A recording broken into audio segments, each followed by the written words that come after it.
విశాఖ జిల్లా 69వ ward corporator కాకి గోవిందరెడ్డి సచివాలయం సిబ్బంది మధ్య వివాదం రాజుకుంది.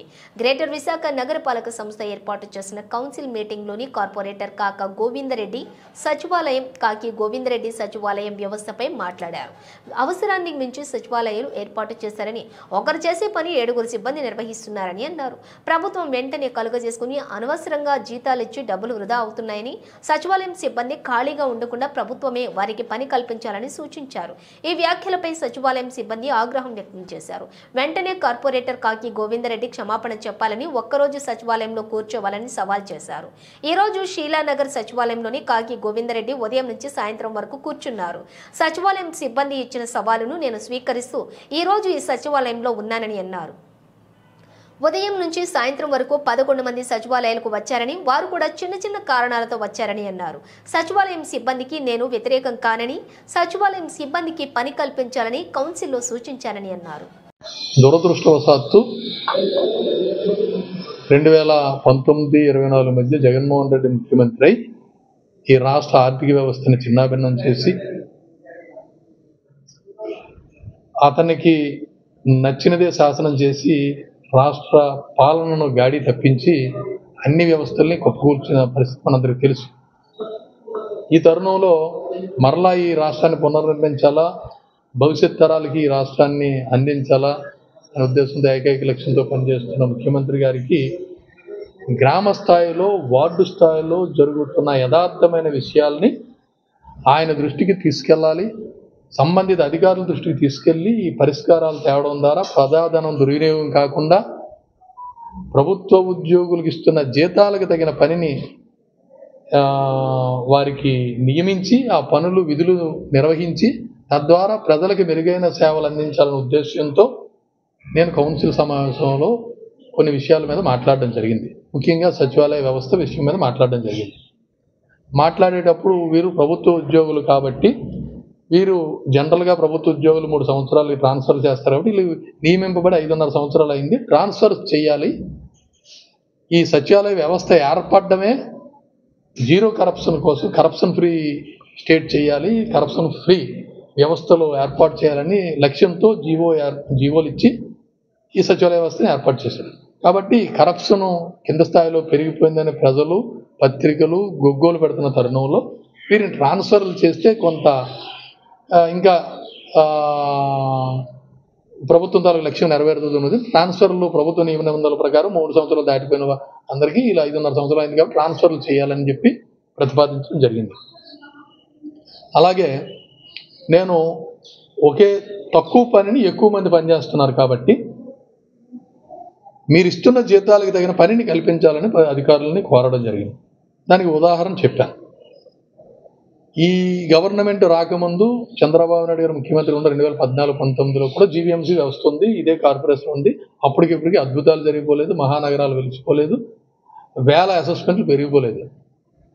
ఆ రోజు ప్రభుత్వం జీవీఎంసీ వ్యవస్థలో 72 రెవెన్యూ వార్డ్స్ ఉన్నాయి. విలీన గ్రామాలు భీమిలి, ఇటు అనకాపల్లి ఉండేవారు. ట్యాక్స్ కలెక్షన్కి అప్పుడు జీవీఎంసీ పరిధిలో 72 మంది ఉండేవారు. వాళ్ళకి వీళ్ళకి కలిపితే నాకు తెలిసి 98 వార్డులకి 98 బిల్ కలెక్టర్లతోటి మొత్తం ట్యాక్స్ కలెక్షన్ జరిగిపోయేది. ఇప్పుడు 2019 నుంచి 24 వరకు 578 మంది అడ్మిన్ సెక్రటరీలు ట్యాక్స్ కలెక్షన్ చేస్తున్నారు. ఏం అద్భుతాలు జరిగాయి, ఏం పెనుమార్పులు జరిగిపోయాయి, ఏం జీవీఎంసీ తాలూకా పరిపాలనలో మెరుగు చెందింది అని అడిగాను.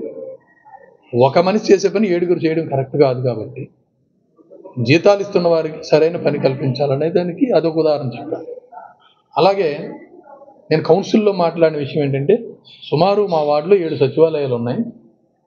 7 సచివాలయాలకి 7 ప్లానింగ్ సెక్రటరీలు ఉంటారు.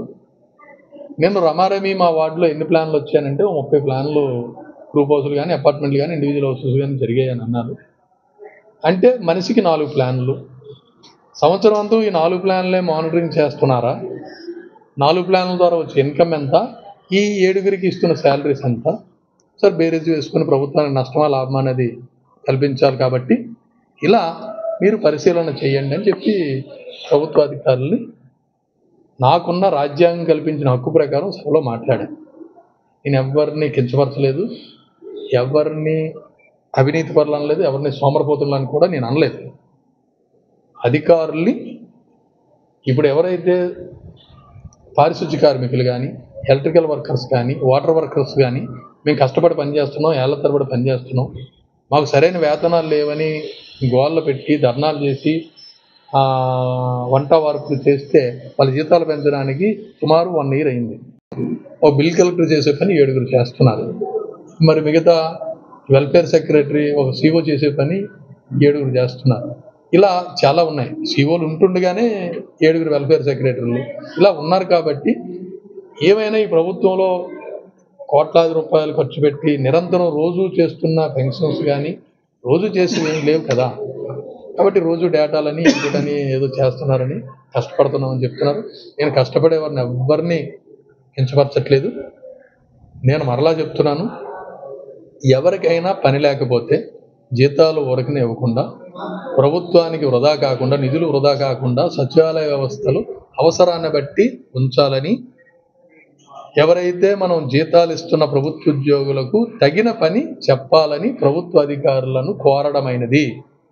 ఈ విషయాన్ని గమనించవలసిందిగా సోదరులందరికీ కోరుకుంటూ, నేను సాయంత్రం 5 గంటల వరకు ఉండి వివరాలు తీసుకుందామని ఈ కార్యక్రమం చేస్తాను. ఇప్పటి వరకు ఈ సచివాలయానికి 11 మంది వచ్చారు. అందులో 4 ఈ విద్యా దీవెన స్కాలర్షిప్స్ కోసం 6th step వెరిఫికేషన్ కోసం వచ్చారు. ఆ 4కి 6th step వెరిఫికేషన్ డిపిఓ గారు చేశారు. ఒకరేమో విద్యా దీవెన ఎప్పుడు వస్తుందని అడగడానికి ఎంక్వైరీ కోసం వచ్చారు. 4 పెన్షన్స్ ఎప్పుడు పెట్టుకోవాలని అడగడానికి వచ్చారు.